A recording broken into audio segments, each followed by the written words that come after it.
Bonjour, morning brief du 21 juin 2023. Alors la bourse de Casa a réussi une journée euphorique lors de la séance du 20 juin 2023 suite à la décision de Banque El Maghreb de maintenir inchangé son taux directeur à 3%.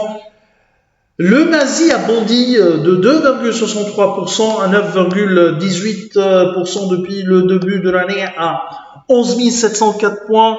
On est au plus haut depuis le 11 octobre 2022 dans des volumes qui sont importants, plus de 408 millions de dirhams échangés sur le marché central où les titres, c'est-à-dire les grosses capilles ont été les plus échangées avec Tisrael Maghreb plus de 90 millions 640 000 dirhams, Lafarge Sim 63 millions 758 000 dirhams échangés sur le titre du cimentier et TJ Bank était parmi les titres les plus actifs avec un volume de 55 millions 665 000 dirhams. Pour ce qui est des principaux écarts de la journée, on a donc parmi les principales hausses de la journée, Alliance monte de 6%, Résidence d'Al Saad qui augmente également de 5,99%, Doha prend 5,97%, Delta Holding augmente de 5,64%, et Sanlam Maroc qui progresse de 5,15%. Côté baisse, on a M2M Group qui recule de 3,99%,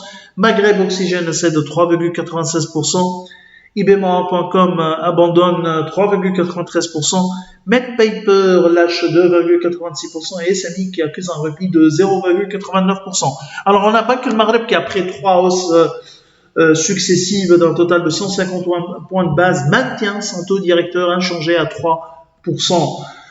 Pour ce qui est des nouvelles prévisions de Banque El Maghreb, elle se base sur un taux d'inflation de 6,2% en 2023, stable par rapport au mois de mars 2022-2023, et qui devrait baisser à 3,8% en 2024. La croissance du PIB en 2023 serait autour de 2,4%, 2,6% au mois de mars 2023, donc elle a été légèrement réduite ou revue à la baisse suite à une hausse limitée de la valeur ajoutée agricole de 1,6% et une progression de 2,5% pour les secteurs non agricoles. Pour 2024, la croissance devrait accélérer à 3,3%, soutenue par le secteur agricole plus 5,5%, alors que la valeur ajoutée non agricole devrait augmenter de 3,2%.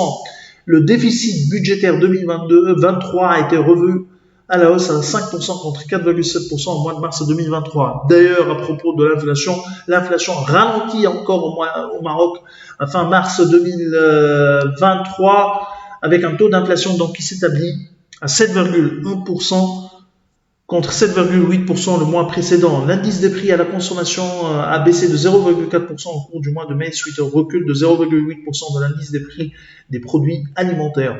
L'indicateur d'inflation sous-jacent, c'est-à-dire un panier qui exclut produits à prix volatile et produits à tarif public, se situe à 6,4% à fin mai 2023 contre 7,6% le mois précédent. C'est tout ce qu'on a pour ce matin. Nous vous remercions pour votre attention. On vous donne rendez-vous pour demain matin. Bon, demain.